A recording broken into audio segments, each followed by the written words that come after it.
If Bitcoin didn't exist, I have no idea where I would store my wealth, right? Because real estate, buy side and sell side are getting hammered. Everyone's terrified. Nobody knows what's going to happen. Fixed income, why would you want to lock in 5% over 10, 20 years when inflation was just at, keep in mind, CPI inflation, so low bar estimate, was at 9, 10% last year, and it's probably going to be higher going over the next decade. Stocks, if we're in a high inflationary environment, there's no telling, what companies will be able to survive and come out of that. You've got AI as sort of this other dark horse. So is that going to tear up some business models? So for all of those reasons, Bitcoin is the flight to quality, right? It is the asset that you need right now when everything else is uncertain. 21 million Bitcoin is certain.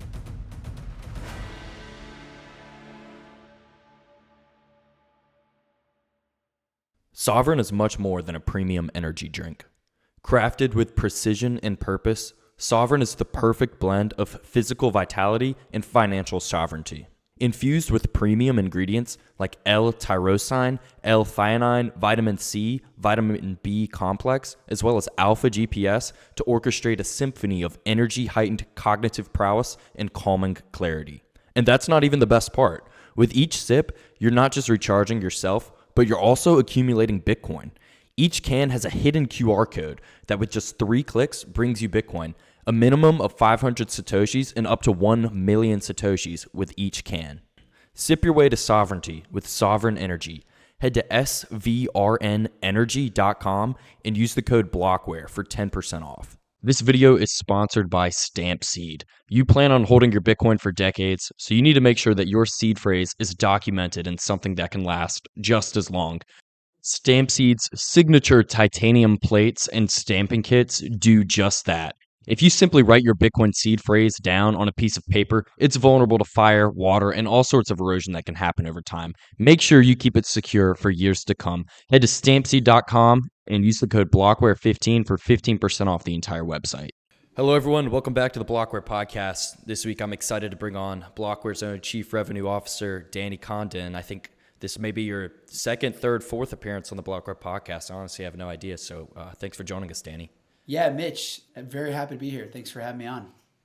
Yeah, absolutely. I wanted to start piggybacking on a conversation I had on Spaces this week surrounding the spot ETF. So there's conflicting opinions out there because when you, of course, own Bitcoin in the ETF, you don't actually own Bitcoin, right? Not your keys, not your coins. 1000% agree with that. So Danny, how are you thinking about the ETF? Are you concerned about people not holding their own keys? What's your overall take on that? Yeah, I think you can take it from a couple different lenses. I'm definitely a personal believer of not your coins or not your keys, not your coin. But I think I'm also I think I'm a pretty practical dude, and I think that the most important, one of the most important factors as we look forward is just adoption, right? I think that Bitcoin is just it's the most disruptive technology the world has ever seen in the most important industry being, broadly, money that is a common denominator between everybody in the world. And it's really all just about adoption. It's no different than looking at cell phone adoption curve or any other disruptive, technology adoption curve. So I think that yes, while there are, theoretical or literal trade-offs from a security perspective or custodial perspective, that the ETFs are actually going to, shepherd in a significant incremental wave of adoption. And I almost look at them as solutions in some sense relative to people's, appetite to take on personal custodial responsibility. I see it as a solution to the, fear and uncertainty that many, future adopters currently have when it comes to, custody, right? I'll unpack that a little bit because that was kind of a word salad, but I'll throw that back at you. What are your thoughts there just in general? And we can go a little deeper maybe on that point. Yeah, I think generally it's a great thing that we're getting this because the world is not ready for self-custody right now. And I don't think the entire world will be ready a year from now, 2 years from now, 3 years from now.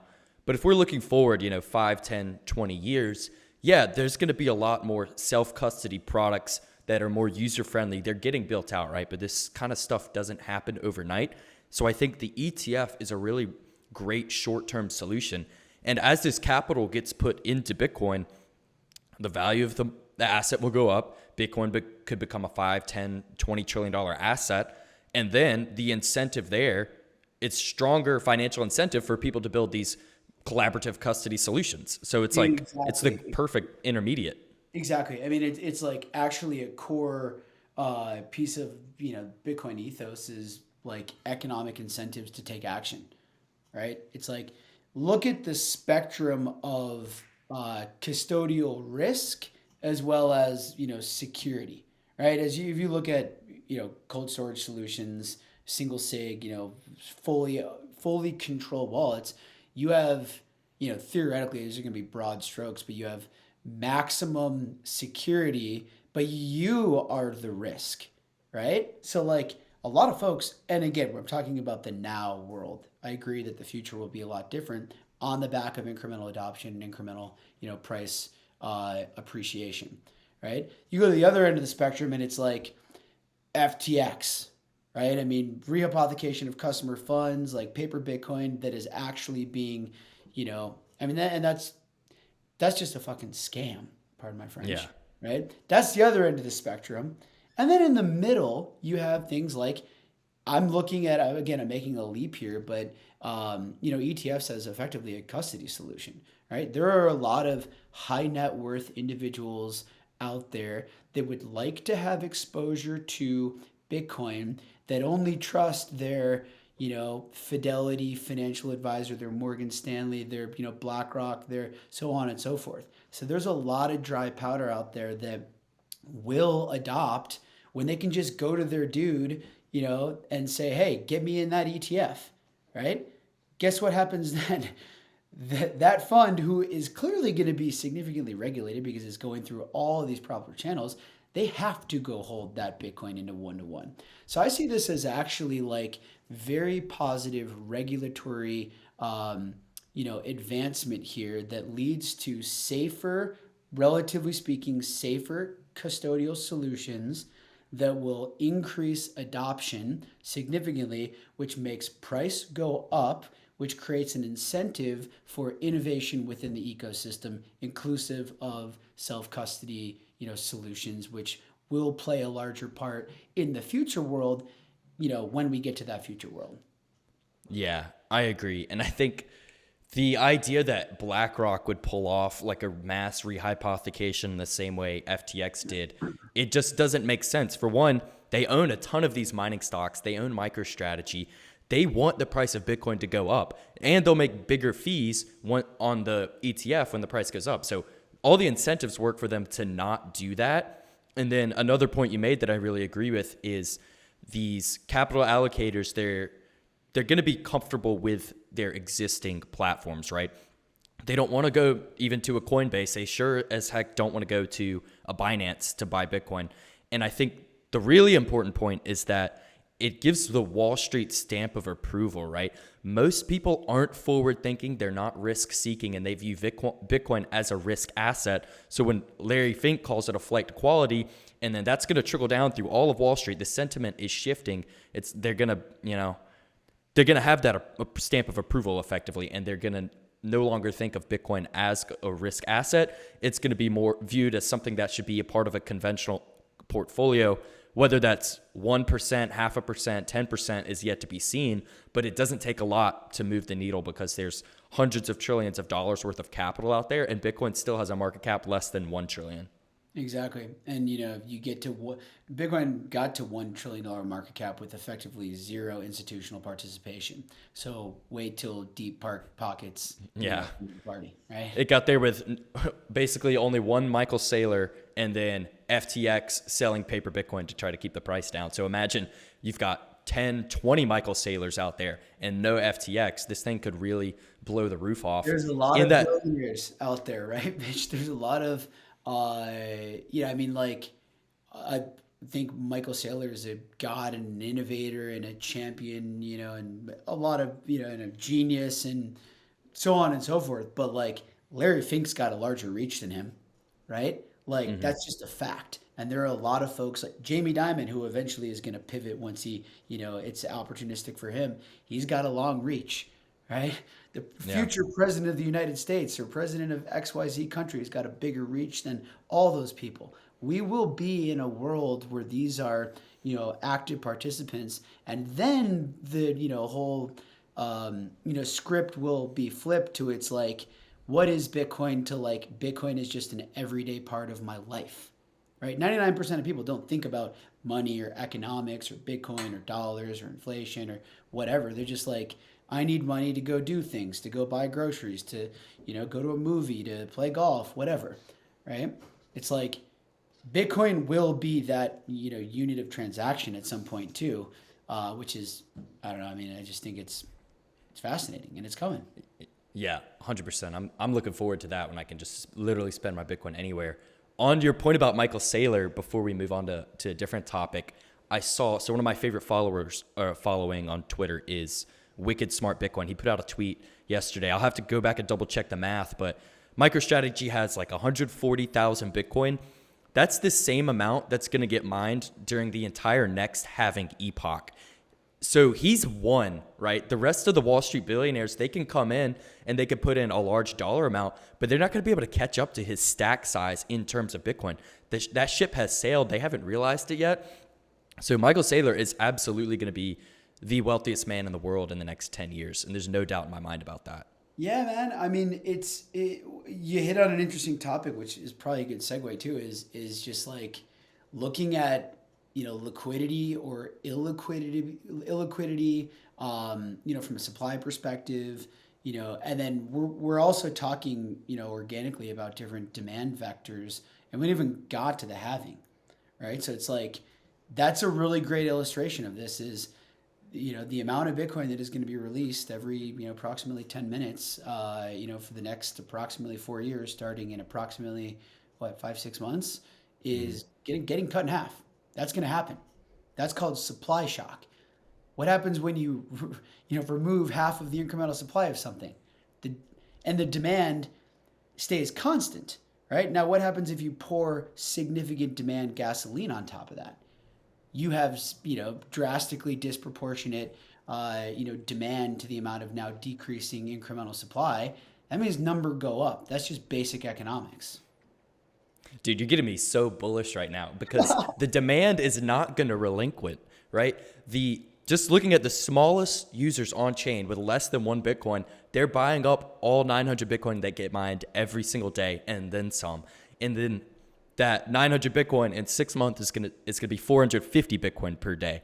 They're not gonna stop buying, right? Because these guys, they didn't stop buying when FTX collapsed. They bought more. They didn't stop buying when the banking crisis happened and there was fear in the market. They bought more. They started buying more again this week on the rally, right?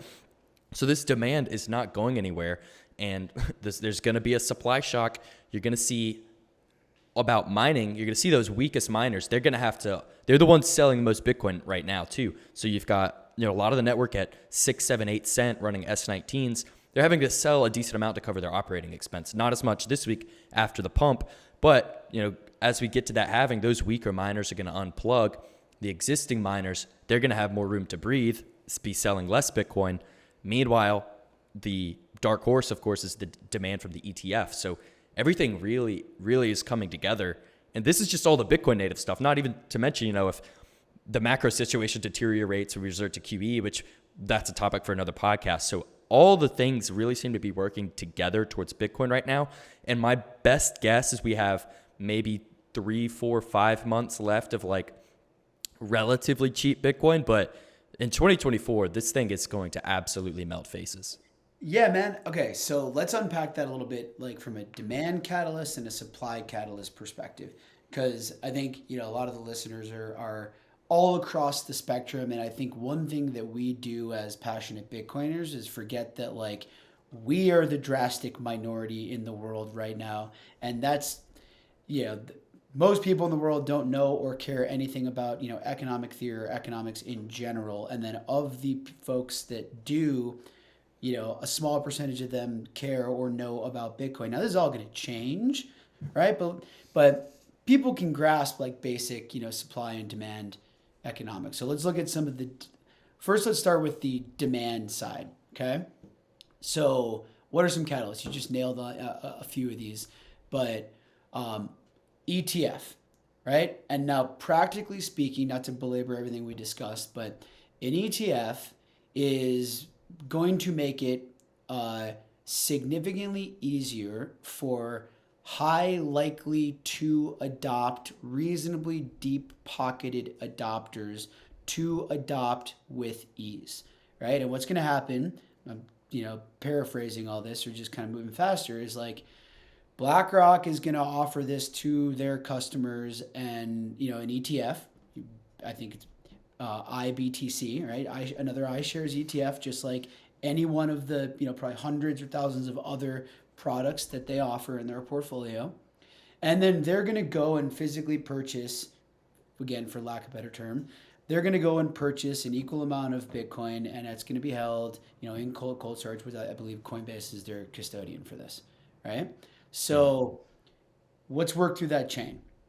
These folks are going to, as part of this, you're now getting significant incremental adoption, not of these individuals. And think these are like, successful business people that are, I'm typecasting here again, but that are, 50 to 67 years old, that have had good careers, that are used to investing, right? They've got 401ks, which, by the way, you can go buy these ETFs in your 401k. You can go buy GBTC in your 401k right now. There are solutions like Swan and Unchained that provide, Bitcoin native cold storage IRA solutions right now. This is not, but those are a little bit more like niche native from an understanding perspective, right? But what's going to happen is basically like you're going to get significant adoption of people that want exposure to Bitcoin. They're going to buy these ETFs. The ETF, product provider is going to go and buy this Bitcoin. That creates a drastic demand, increase for the purchase of Bitcoin, right? I'm kind of standing away from the supply side for a second, but just think like everything is supply and demand. So you've got that as a demand-based catalyst, right? I mean, I think that's one that's, significantly massive. What's another one that? Yeah, I'll throw one at you. I actually think, obviously the halving's a supply catalyst, but I think there's a demand aspect to it as well. Simply looking on chain, there's massive spikes in demand, on-chain activity in the months after the halving. Now you could say that's because the prices started going up, so you just see that naturally as it's sort of a bull market. But we're getting to the point where you're seeing mainstream media outlets start talking about the halving, right? I wasn't around in 2020, but I don't think it was like a common piece of conversation outside of the Bitcoin circles. It's still not ultra common, but at least on like a Fox business or a CNBC business, they're starting to mention it, and it's still 6 months away. So I imagine when this happens, they're going to really start hammering down, like every segment, every day is they're going to mention Bitcoin halving, Bitcoin halving. And on top of that, this is going to be the sales weapon for the ETF, right? Because they can point at this and say, look, every time this thing has happened with Bitcoin, the price has ripped in the 6 to 12 months that follow. Therefore, you should probably get some exposure. And wouldn't you know, we have this handy dandy vehicle where you can get Bitcoin in a way that you're already familiar with. Yeah, dude. I mean, I can speak from firsthand experience and years of doing this. Salespeople like selling products that are, they like selling the best products that can largely sell themselves. The best products that can largely sell themselves have, very strong evidence, kind of seller's proof, if you will, of the validity of the product that they're selling. Salespeople are motivated because they get paid, more when they sell more of whatever it is that they're selling. There are tens of thousands of salespeople who will be armed across, name the institution, that are going to be personally incentivized to go sell the product that is most easily sellable, right? Number go up. That's an adoption thing. I'm going to also piggyback real quick on like the halving as a catalyst. It's so hard to stay away from just jumping into why it's a significant supply catalyst, but we're going to get into that too. But running with the, on the demand side, what that's doing is it's educating the masses of the, programmatically coded, incrementally deflationary, supply schedule, right? And you see Larry Fink on CNBC, like all the buzz right now is flight to safety, right? Like who would have thought that? I mean, we would have, but that the theme right now is like flight to safety. So it's actually, I think, a demand catalyst is how unsexy a lot of other investment opportunities are in light of staying a little bit away from the macro, but think like, you know, look at like the housing market, for example. The Fed has destroyed the housing market. Interest rates are 8+% right now, right? Like Yeah. that industry is destroyed. If you wanted to go refinance, if you have a 4% mortgage, right, and you're going to go and you got a, $1 million property, like you're going to pay, and yeah, you got to, or you're buying something, it's 8%, right? So Yeah. like money moves to places where, even look at like yield, look at bonds, right? Thought of as historically like risk-free saving vehicles. I'm not buying a 10-year bond at the yield that it's at, right now. If I No. were, interested in buying fixed income, assets in general, it's like, so it's actually, I mean, look at, like, the NASDAQ, look at some of these growth vehicles, right? Go look at, the S&P, like there aren't a ton of really good other options right now too. So the lack of other investable, asset classes, I think actually creates an incremental demand vector for Bitcoin under this, mantra of flight to safety. So in some ways, like the fact that, because the halving has this, programmatically coded, incrementally deflationary monetary policy,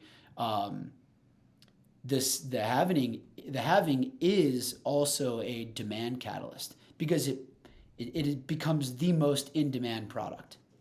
Very well said. Yeah, the having definitely an educational moment too, because I remember a couple months ago when Jamie Dimon went on and he's like, how do we know Bitcoin's actually scarce, or what if Satoshi pops up at the end, blah, blah, blah. So when the halving happens, people are like, oh, this is how that works. And then you hit on another great point about other assets. If Bitcoin didn't exist, I have no idea where I would store my wealth, right? Because real estate, buy side and sell side are getting hammered. Everyone's terrified. Nobody knows what's going to happen. Fixed income, why would you want to lock in 5% over 10, 20 years when inflation was just at, keep in mind, CPI inflation, so low bar estimate was at 9, 10% last year, and it's probably going to be higher going over the next decade. Stocks, if we're in a high inflationary environment, there's no telling, what companies will be able to survive and come out of that. You've got AI as sort of this other dark horse. So like, is that going to tear up some business models? So where are you going to go, right? You need something that can't be messed with. So that rules out any fiat instrument. You need something that's, sort of limited in supply, which sort of just leaves you with real estate, which we already talked about is messed up. And then you're left with gold and Bitcoin. But like gold hasn't really done anything over the last decade. There's a lot of manipulation in that market. Not that, I guess the argument there would be that happens with Bitcoin too, but gold is a dead rock. Like Bitcoin is just so much superior to gold in every imaginable way. You can actually take self-custody of large amounts, right? If you have $1 billion worth of gold, you have to put that in a bank vault and trust other people. If geopolitical tensions rise, if your government turns hostile, you're not getting that gold. Bitcoin is divisible. You can actually build a monetary and like economic system around it. Gold, they couldn't do that in the technological age. That's why fiat came around. All of those reasons. For all of those reasons, Bitcoin is the flight to quality, right? It is the asset that you need right now when everything else is uncertain. 21 million Bitcoin is certain. Dude, spot on, man. Spot on. So let's look at the supply side a little bit, right? Because the thesis here is supply and demand based economics. So let's talk about the impact of the halving on supply and like practically what that means, right? Because I think people are starting to wake up to the fact that like, okay, the amount of incremental money that will be released on the programmatically scheduled, schedule is going to be cut in half.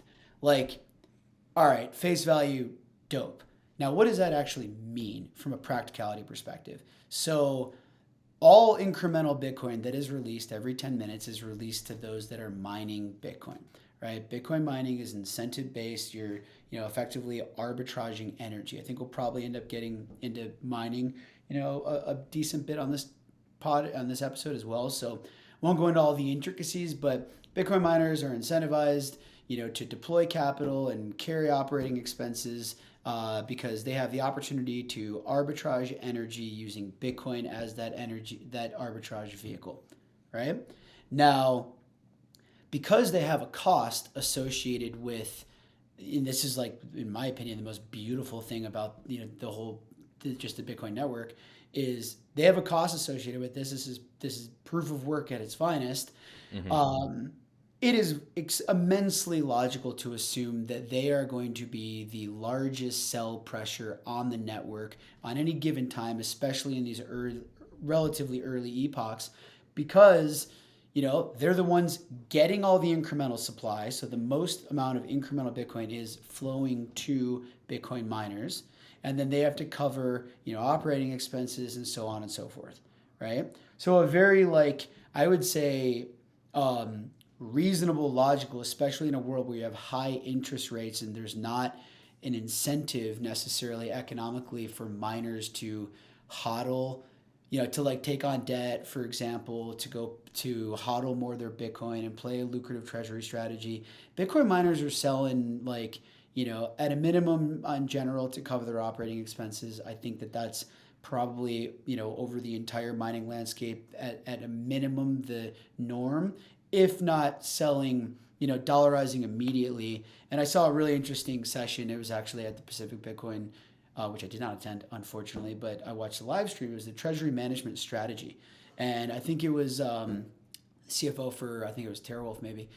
It just mentioned the HODL strategy is dead. You don't pay, Shell or, so on and so forth, oil extraction. You don't want them as a shareholder to be holding barrels of oil because the oil will increase. Their job is to arbitrage it. We can mine it, we can create it cheaper than anybody. Then we sell it. We lock in that arbitrage margin. We're returning value to the shareholders.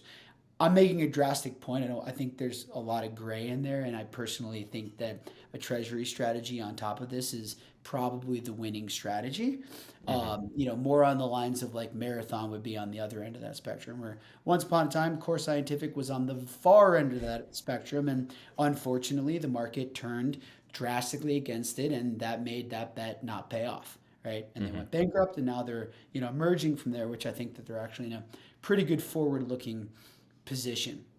So long story short, the biggest sell pressure, on the network by far are miners because they are the most logically incentivized sellers.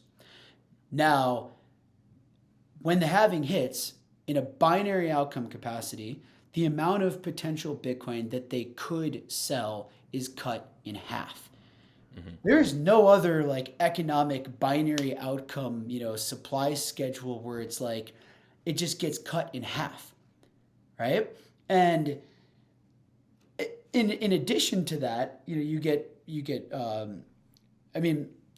won't elaborate too much further on that because I think I've talked too much on this specific point. But the outcome here is what that means is significant supply shock because there are 50% less motivated sellers, right? Mm-hmm. And by the way, this is now coinciding with unprecedented demand. The halving in and of itself take away this kind of, again, unprecedented demand side with the ETFs, looming and adoption, increasing and the snowball effect on the, precipice of manifesting. The halving in and of itself is a significantly bullish catalyst for price appreciation. Now you put into this the demand that's contextually relevant to what we're going to see over the next, 2 years. It's going to be an explosion. This is just basic economic theory.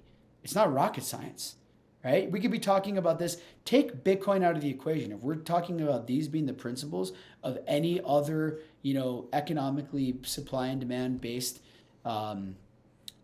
scenario, it's the same thing. It's holy shit, this thing's about to rocket. Yeah. Really long speech. Definitely. Yeah, that was great. And there's a lot we could dive into there.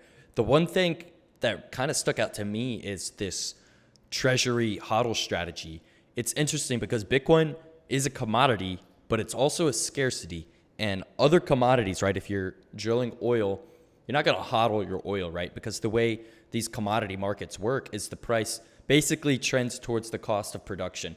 If there's a massive discrepancy between what's the market price of the asset or the commodity and then how much does it cost to produce, that gap's going to get closed, right? Because if you can drill a barrel of oil and it costs you $50 and you could sell it for $100, more people are going to start drilling for oil.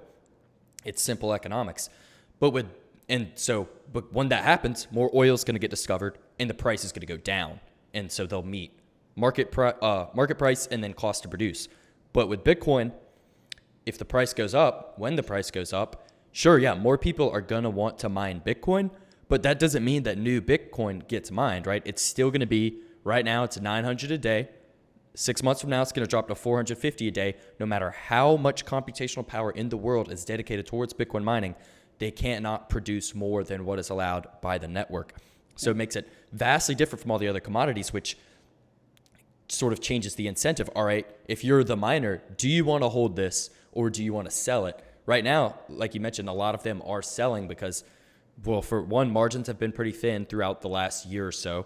Again, the price going up has relieved some of that stress. And two, there's not a lot of access to debt or equity financing at this moment because we've been going through a bear market. Should the tide shift to a bull market, that could change and they may start hodling more, selling less because they have access to other means to pay for their operating expense. But as it stands, they're having to sell a lot. And when the halving happens, it might not be immediate relief, right? You might see some of them burn through whatever Bitcoin treasury they have and continue operating at a loss for a little while. But that's unsustainable. They can't do that forever. So you're going to see the weakest miners have to capitulate, which is going to lower difficulty, which means the surviving miners will have to sell even less Bitcoin, and then supply and demand right there. Yeah, I mean, spot on, man. And I think the bow around the whole package here is just like, demand is, we have significant, demonstrable, objective demand catalysts in the near-term horizon, and we also have significant supply reduction near-term catalysts, as well, right? Mm-hmm. You get incremental demand and incremental supply. That means that, buyers of Bitcoin are going to be motivated, incentivized to, you're going to pay more for Bitcoin, right? Yeah, because one thing that we haven't hit on too is that 70% of the supply hasn't moved in a year. It's people like you and me who have just been buying endlessly, and we don't want to sell. We don't have to sell either, right? So it's going to be an incredible period of price discovery. Like, at what point are HODLers sort of incentivized enough to take some chips off the table? They won't take them all off, but they may start distributing at certain price points. And that's where I think, like, again, trying to take a very real and practical view of this, like a large reason that, supply has not moved is because it's been, just down market and people have been stacking and so on and so forth. When we're at 100, 200, 300,000 Bitcoin, you will, I do think, see people taking chips off the table. That's natural, but these are like champagne problems at that time. The other thing it's not accounted for is like the snowball compounding kind of FOMO effect of, significant price appreciation. I mean, we just went from 26 to 34, 35K Bitcoin, like, pretty damn quickly, and people are losing it, right? It's like, oh my God, we are so back. This is amazing. Wait till you've got, normie adoption through ETFs that move this thing from, 60 to 100,000 in like a 2-week period, right? I'm being, a bit facetious, but it's very possible. Because remember, the ETF passing is not like, okay, cool, we're going to get like a bazillion God candle. I do think we will, and you're going to see funds start to seed, which is probably what's happening right now. But the real add-on effect happens over time as adopters start actually buying these ETF products, and then the ETFs have to purchase more Bitcoin from a increasingly supply or scarce supply. And then, the price of these ETFs go up, and those who are owning these ETFs are like, this is epic. And you start to get other people who are like, man, they're playing golf, they're at their country club. It's like, yeah, I got in on that Bitcoin ETF, man. I'm making a loot right now. Guy pulls out his phone and slam buys on his Fidelity app, which is where he can do that anyways. That's what happens. And that's where we really start to get this price appreciation. So ETFs passing are basically like the opening of the gates. But then ETFs being around and starting to be successful and increasing in value in extremely liquid channels, that's where like the party really starts. Yeah, I agree. The ETF passing, that's the starting line. Things will get interesting in the months and years after that. Yep. So let's imagine this. We get this God candle, which I think we can agree is most likely coming. But it's still going to cost, the same amount in dollar terms to mine Bitcoin, right? So then that presents a very interesting opportunity because, price can go up 2-3x in very short order, but hash rate cannot do the same. So there's going to be an opportunity for Bitcoin miners. Let's dive into that. What are your overall thoughts? Yeah, okay. I think that it's hard for people to really, especially those who are familiar with Bitcoin mining, and I think Bitcoin mining is one of the overly it's like this, it's almost like scary conceptually, but it's actually insanely simple, right? I think so. One, it's going to become a lot more, mainstream, but I think like from an opportunistic perspective, incumbent miners coming out of bear markets into bull markets, which turn very quickly, have historically and will, in my opinion, at least for the next few epochs, be the ones who are positioned to win at the greatest, disproportionate level of winning, right? And so why? Well, number one, what Bitcoin mining is effectively arbitraging energy. You're taking in energy, that has a reasonably fixed cost, and then you are producing Bitcoin that has a variable cost or value, right? That is based on natural, economic incentives, going to have a higher, weighted value than the energy that was put in. So you're arbitraging Bitcoin, you're arbitraging energy, and you're turning it into Bitcoin, right? Now, why are miners that are incumbently positioned more, set up to win? You made one really good point, which is I think is super important to understanding the like practical nature of this point, which is hash rate, difficulty cannot move at a pace that is anywhere near as fast as the pace at which Bitcoin can move, right? If we get when these ETFs pass and when people start coming in and the snowball effect happens, like you can shoot up 100% in value. Even just this year, we've shot up over 100% in value in Bitcoin price, right? Now, in order to get to that same equilibrium in, theoretical computing, available computing power, you have to build, it costs billions of dollars of investment to double the amount of computing power, infrastructure, right? You're talking about ingesting a, very significant amount of energy. That's a scarce commodity in and of itself. How long do you think it takes to build a power plant or a solar field or a bunch of windmills, right? Or whatever, or a dam or a natural gas turbine or whatever it might be.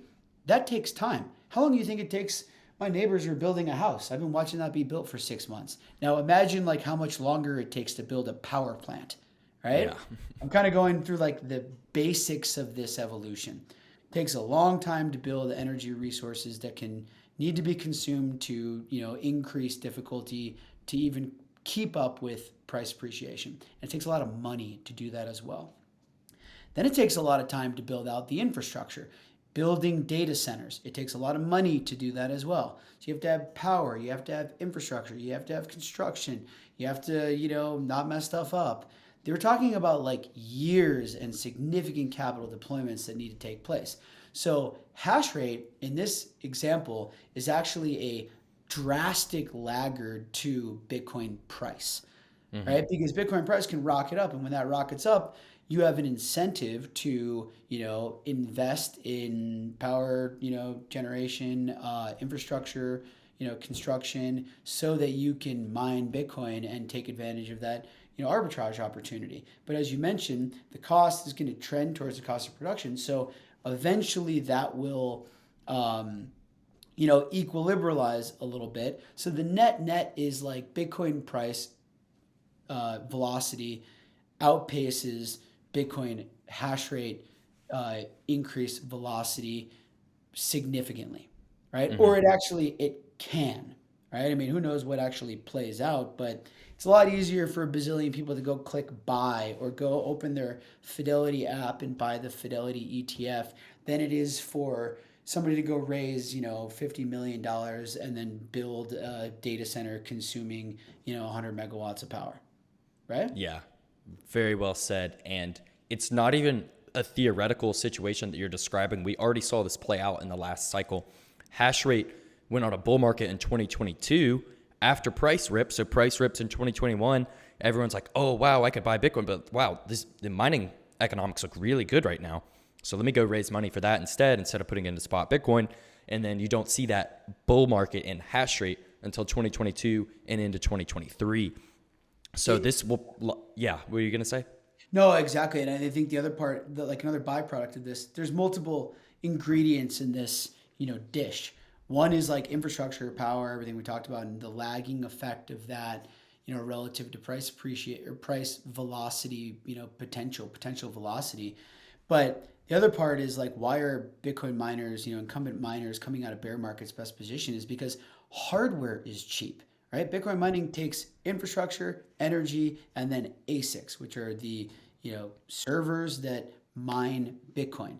And they are currently representative. The price is like ultra bear market price, right? So like I can go buy really cheap miners right now relative to what the future looks like. The net present value of these miners is like, nothing, because if Bitcoin's at 100,000, I'm going to like make directionally accurate statements here without, having the mathematical, to directly support this. But, Bitcoin shoots up to 100,000. You can go buy, latest generation machines for, a few $1,000s kind of thing, 3, 4, whatever $1,000. It's like you could mine that in a quarter, right? You can mine that in a month in some capacity. And then that machine is logically going to be worth like 4, 5, 6, 7 times more than it is. Yeah. Right? So it's like, that's why you're positioned, because yeah, you can go buy cheap miners right now, and guess what? You're still arbitraging Bitcoin. You don't have the fattest spread ever, but talk to me when, an S19J Pro costs $11,000 again.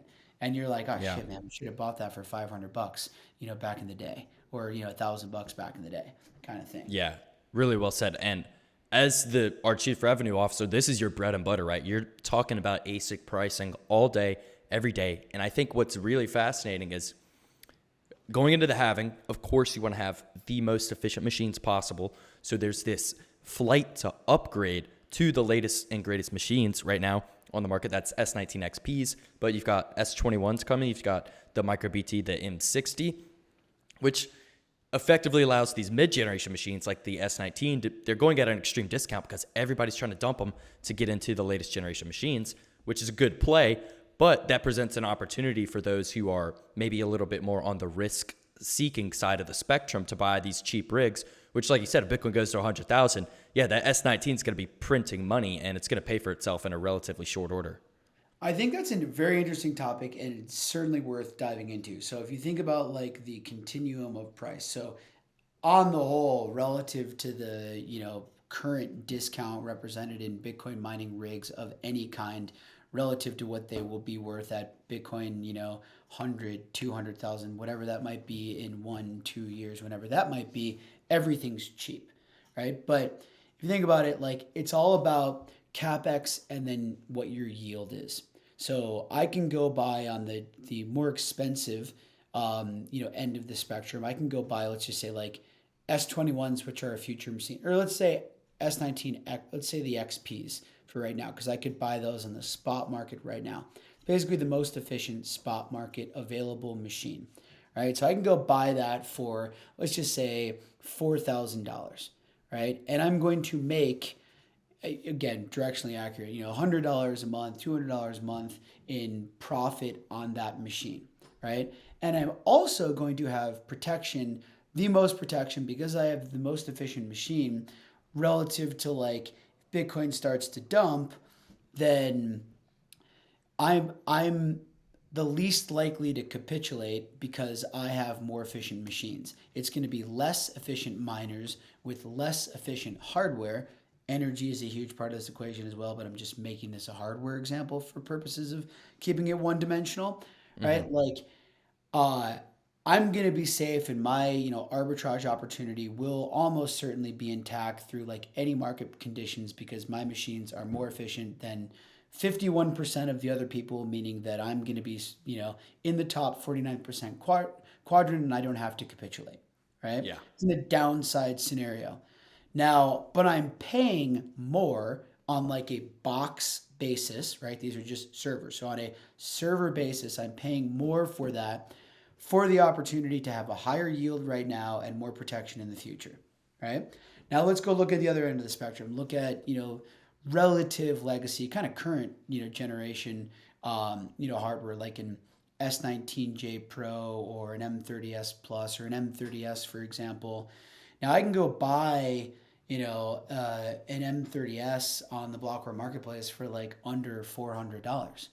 Now, right now it's making like $8 per day, right? And if Bitcoin dumps or the halving, approaches, it's on the weaker end of the spectrum, right? But if Bitcoin rips and the disproportionate, velocity, potential of Bitcoin price relative to that of difficulty plays out, we rip up to like 50,000 by the end of the year, I'm paying for that $400, $500 purchase in like 2 months. Yeah. Right? And then it's like, I don't care what this machine's worth anymore. I've already paid for it and I'm making $400 a month on something that cost me $400. Looks like the best investment of all time. So I like to think about that as like a kind of a low premium call option on Bitcoin, like a, out of the money call option on Bitcoin.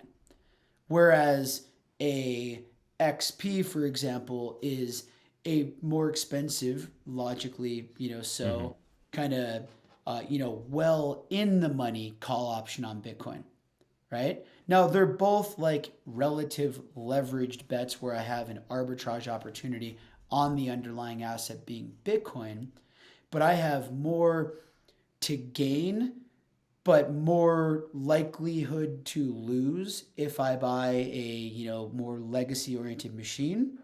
And I have, less risk with a more efficient machine. So I personally think that, kind of like anything, like a kind of a balanced portfolio of rigs is a good play. You want to be like 60% stuff that's not going to get you into any trouble and still give you the opportunity. And maybe you want to have 10% of your portfolio are like moonshot bets, because I can go buy an M30S, for example, on the Blockware Marketplace for $400 right now. And if Bitcoin, keeps ripping, if we get another 25% increase, I'm so in the money that it is, and by the way, my machine is going to, it's a lot easier going from $400 machine to, $1,200 machine or $1,800 machine is a lot easier than going from $4,000 machine to, $800 to $1,600 to $1,000 machine, right? So the other end of the spectrum is I have asset appreciation potential. But I think it's just about being balanced across that spectrum and making sure that, you're maximizing opportunity, but also, mitigating aggregate risk. Yeah, I definitely agree. Going into the latest generation is the safe bet, right? If you're not trying to go far on the risk curve and you don't want to bank on appreciation of the ASICs themselves, then you need to get XPs or S21s. There's a point I really want to get across too about the S21s, and because I think people would be concerned that, all right, when these machines are 200 terahash, it's just going to make hash rate rip to the moon. Everything else will be worth nothing. But as we've mentioned multiple times on this podcast, infrastructure is the bottleneck, right? Physical energy and places to plug the rigs in. So in order for a lot of these S21s to get online, I'm thinking you're just going to have to see S19s get unplugged and taken off the racks to make room for that. Is that something you've been thinking about? Yeah, absolutely. So I think like the thesis at face value of, you have a bunch of 100 terahash machines right now. Now you're going to have 200 terahash machines. So it's like, okay, difficulty is going to rocket up. It's not totally invalid, but it's not acutely accurate, right? Because, and this is what we see. I mean, like what happens right now is there's a demand for incrementally efficient machines, especially when they're cheap on a futures basis right now. But people aren't like, oh, cool, I'm going to keep my legacy stuff online necessarily. I'm just selling my 8,000, M30S pluses and buying 8,000, what's mine are M60s on a future basis. That's the play, right? So I do think on the balance, we may see less of a difficulty decrease, like in the several months following the halving than we have seen in the past because of the like almost like maturity, for lack of a better term, of the majority of the hash rate contributors right now. But I also think we are going to see a disproportionate, rip on price because of the where we're at in the adoption curve, right? Like we haven't even started the hockey stick part of an adoption curve. No. We're like, and when that happens, you just want to have miners positioned because you're going to be able to buy, $25,000 Bitcoin when Bitcoin is $100,000, right? Or you can just go to Coinbase and buy $100,000 Bitcoin, or whatever, Satoshi based denomination of Bitcoin that you'd like to purchase, right? Yeah. So it's like, I think it's a very valid point. It's not all incrementally net new, super efficient hardware. It's largely hardware replacing legacy hardware. Yeah. I think I tend to agree with that. So you've articulated a very nice case for why you should mine Bitcoin. All right. So I'm a Bitcoiner. I'm listening to this. What's the best way to mine Bitcoin? Where should I go to? Who should I talk to about doing that? Yeah. I mean, I think obviously Blockware Solutions is the answer to that question. But let me kind of unpack why a little bit. And I'm not trying to, shill in this capacity. It's something that we've been very passionate about for the last couple of years that we brought to market is this concept of liquidity, right? So Bitcoin mining, when you're a Bitcoin mining rig is effectively a dividend paying asset, right? And people just think about the dividend side of this. So you go make a capital expenditure to buy a Bitcoin mining machine. Now let's say that costs $2,000, just throw a round number out there. That's the asset side of your investment.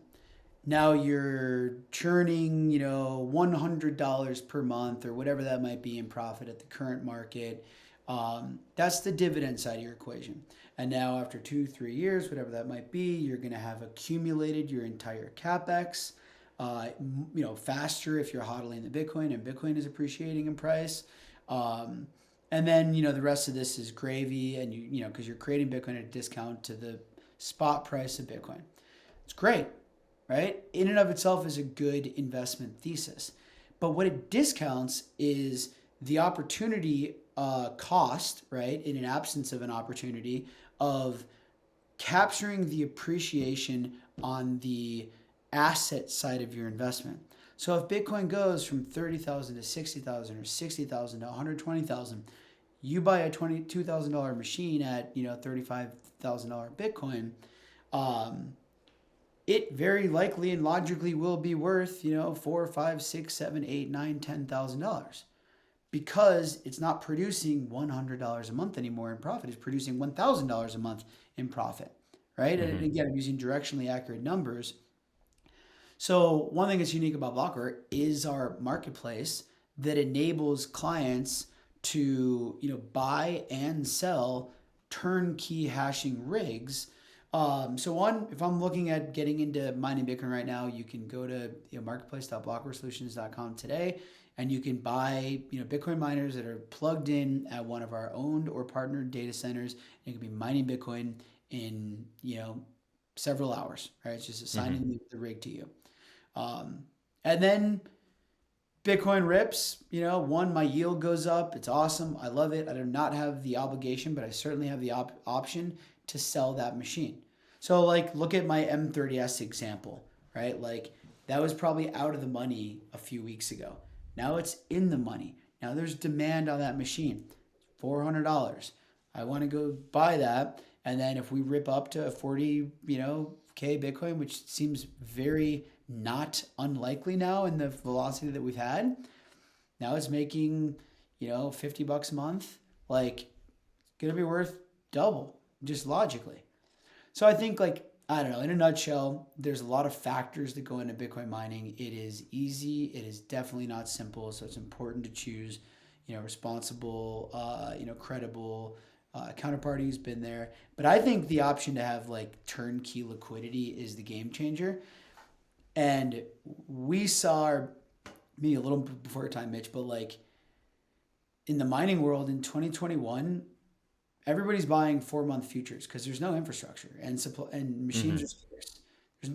If you have the option to buy Bitcoin mining rigs and you're the one that is positioned incoming, you can charge a 40% premium because you can just sell it right there, right? Yeah. And if you get paid in Bitcoin for doing that, I'm just selling my Bitcoin making machine to get more Bitcoin, pulling my ROI forward, right? So I think that's going to be a huge theme in this next, epoch, and leading up to it. We're seeing transition of hardware, which means a lot of folks are selling legacy hardware, which provides opportunity for those who are, have a ton of conviction in Bitcoin, price action.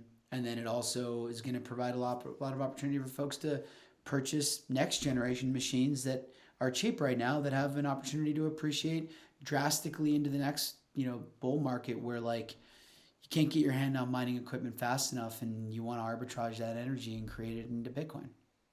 Yeah, Long I think. speech, but Yeah. I mean, you hit on some key points there, right?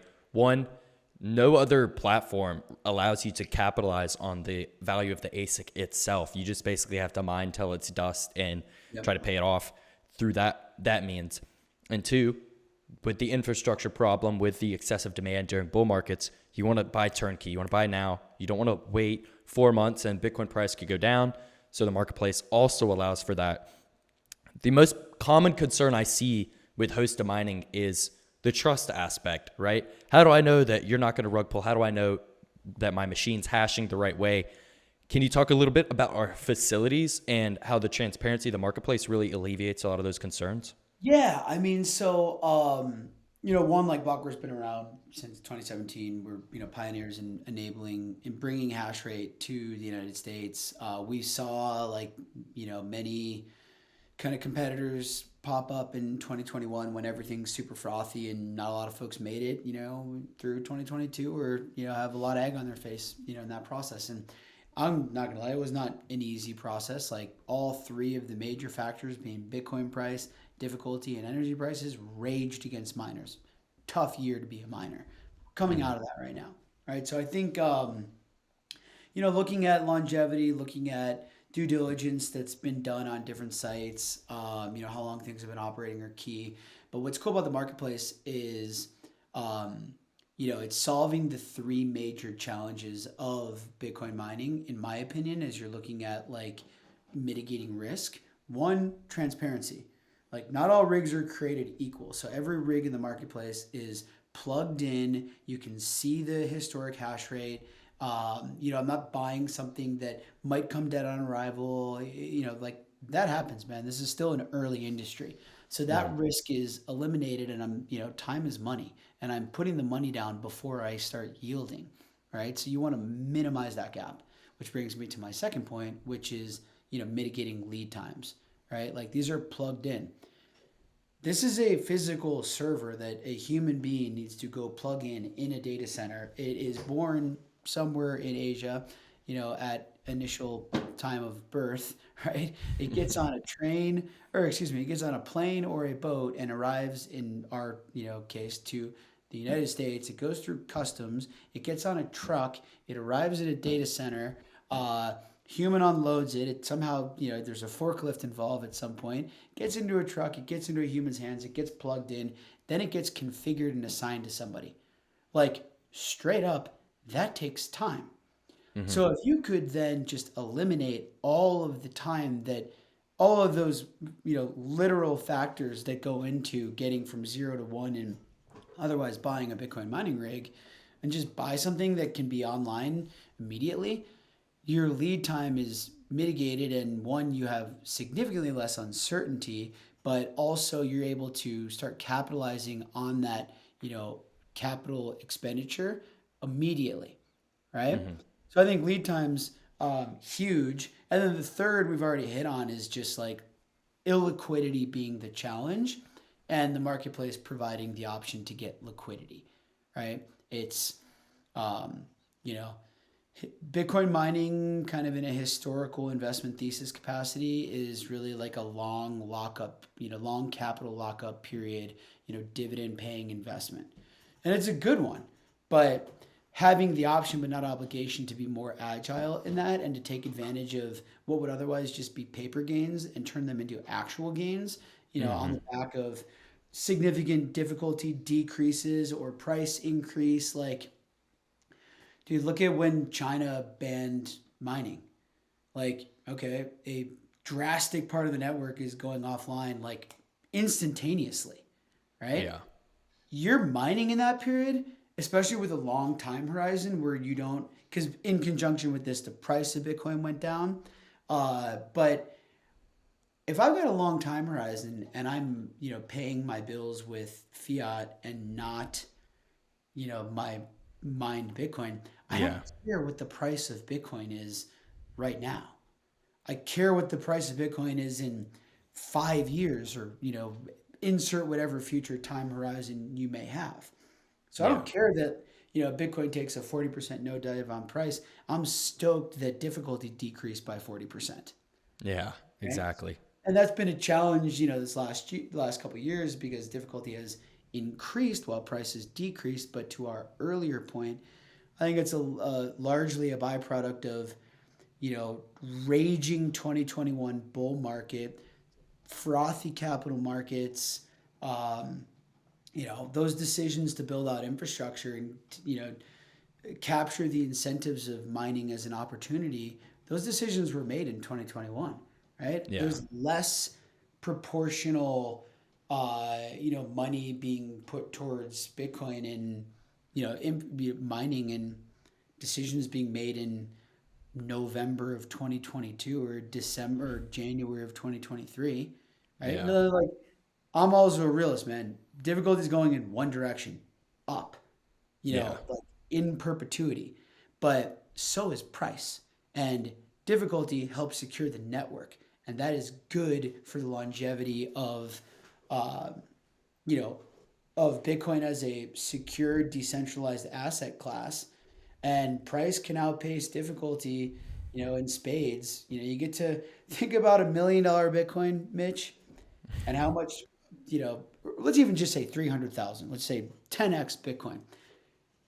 How much power and infrastructure do you need to have, the hash price stay the same, to have 10x incremental, like 10 times more data centers, 10 times more energy, amount of energy being consumed? Like, dude, that's not easy. We've reached a Yeah, scale. you need like 1,000 of Riot's windstones for that. Something ridiculous. We should do the math on that. But it can't happen, right? It cannot do that. I mean, 10x. it can't happen quick is the point. Yeah. Like, we can get to 10x, in Couple years. in a grandiose perspective, like reasonably quickly. I mean, I think like, Middle East, I think is going to be a huge player. I think that, Hashrate kind of like went domestic, kind of North American domestic over the last cycle, if you will, largely on the back of China mining Bitcoin,